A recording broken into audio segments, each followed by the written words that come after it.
Kọmúradó rẹ̀ lu òyìnbó. Ọlọ́yà kọ́ lọ́yà. Kọmúradó rẹ̀ lu Èkó. Omiya call doctor. Omi say, good morning, oh. How are you, I'm alright, yo. Hey, mama, wake up. Feel good morning, oh. How are you, I'm alright, yo. Pẹ́pẹ́ yẹ ìkùsíjú odò, ohun bẹ́lẹ̀ mú ṣeré. Kọmúradó, dáràn, kọmúradó, dáràn. Agbado dáràn. Agbado dáràn.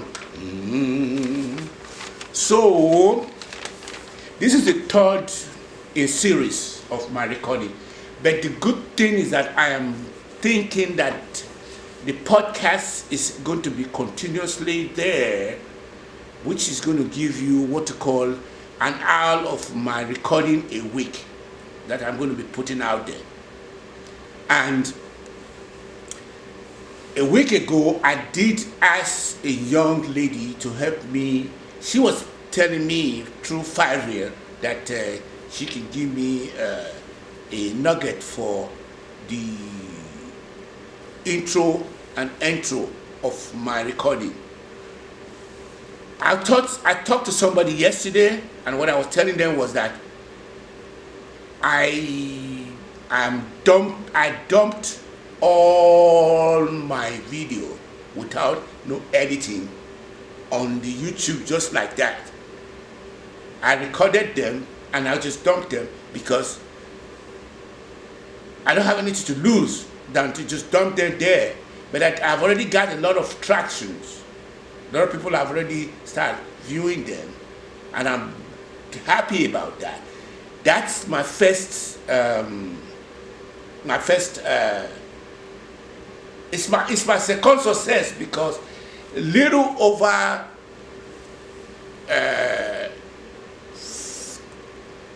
6 or 7 years ago, I got to the same position too, where I had all my artifacts in place, all my nuggets in place.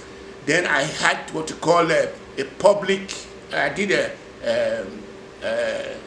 public service announcement, or what you call a press release, and I started getting 1 or 2 traction. I felt really good about that. But when I then able some other sidekicks into the foray, everything went south because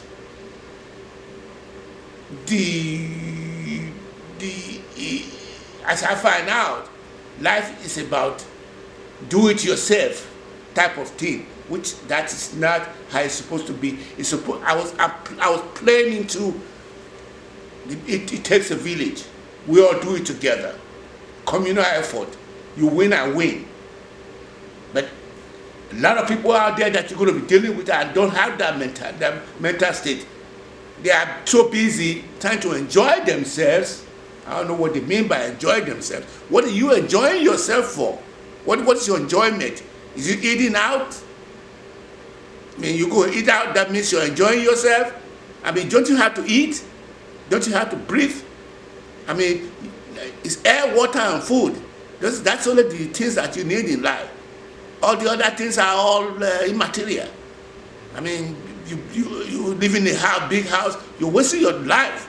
We're thinking that you have a house, I have a car. I mean, some people said that I was a loser because you don't have no money, you don't have no money, you don't have no car, and you don't have no girlfriend. You don't need all that. I mean, it's okay to have them. I mean, so the podcast today has the title to it. In case somebody hasn't picked this up, it's in the area of the young lady I was talking about. I told her to put an intro and outro for me. She didn't draw my attention to that I was dealing with what you call politics and education. She was correct because I was in the political realm of things and I was in the educational realm of things. So she told me that. She drew my attention to that. She did give me what to call an intro, but that hasn't even worked anyway. I'm going to have to work on that. Then I took up one other guy in India that I was going to help me to do some editing, because like I just told my buddy yesterday, I just dump most of my stuff. You dump it on the YouTube there, and it's even competing with other name of my protagonist, Ogi Baba, with Akamu. Say Akamu De, Akara De, Tite, Kokorowa. Akamu is a Nigerian pap that they made from corn or something like that. Some of them are made from millets and all that. But that thing is that it's made from those people are selling something, and I'm not in that same realm of thing. But I'm not going to get rid of the name, because I am one of those people who don't hold anyone prisoner, and I have never been held prisoner in my life. So when I'm dealing with anybody at any time, at any place, just I have the tendency to be able to give when I assess the situation of other people and give to them, which nobody has that characteristics. And not only that, people are waiting out there to see how much they can get. As soon as they get it, when you give them something, they think they are the one that called the shot. How could I be the one giving away when I'm getting to give away? And then you are sitting out there thinking that you got what you got because you manipulated the situation. They didn't ask me. And as I now find out, I just told you now in the last episode, in the last note, I'm glad that I have not asked anybody of people of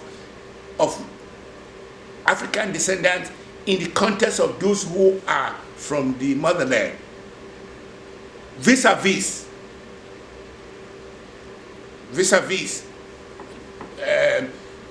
people that I personally had something that I had against artificial intelligence against. There's something about artificial intelligence that needs to be fixed. It's a bias. There's a bias in the artificial intelligence for the transformer they use in training. The biases of life is planted inside the AI. It's planted in there.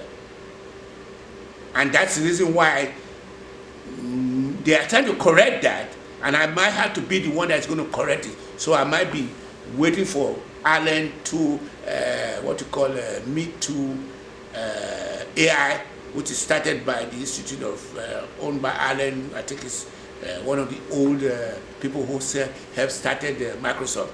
He's no longer there, but he was very big on AI. I'm waiting for them to call me, because I already I'm sending a lot of messages out.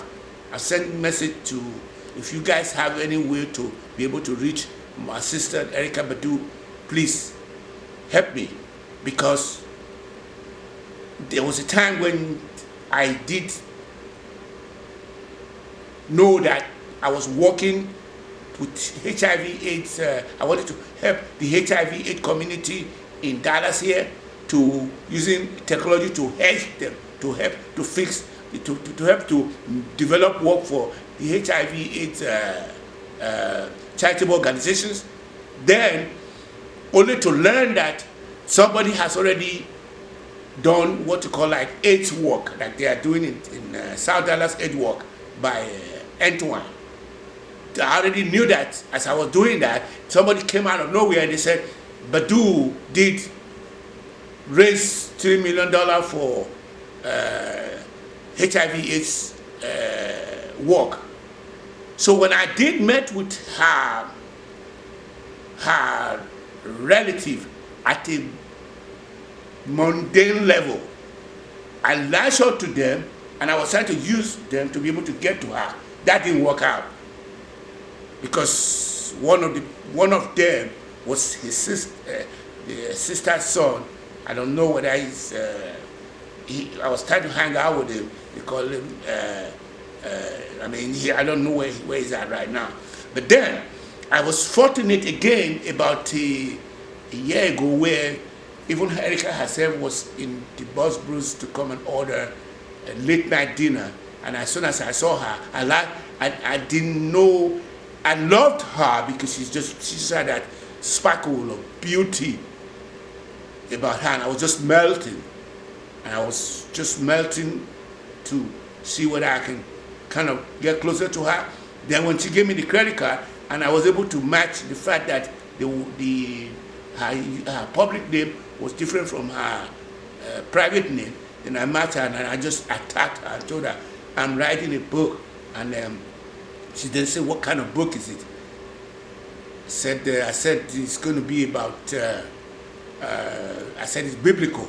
He said, okay, when it comes out, let me know. So I already told God, she already gave me her word. But how do I get to her now? Especially the fact that that woman is one of the busiest women in the whole world. And I'm not going to mince word. I mean, I even saw that her riding the train, she's now have a bus of her own. And she was in, she was in the president, former President Obama's birthday party. She's busy, but she can help somebody like me because she already helped another brother who was in New Jersey, whose father and mother ran away from Nigeria to the United States. When they got here, I think the guy was rapping, and the guy was having the parents. They were started threatening him because of his immigration status. I think Jay-Z got into it, and Erykah Badu then helped to give him a start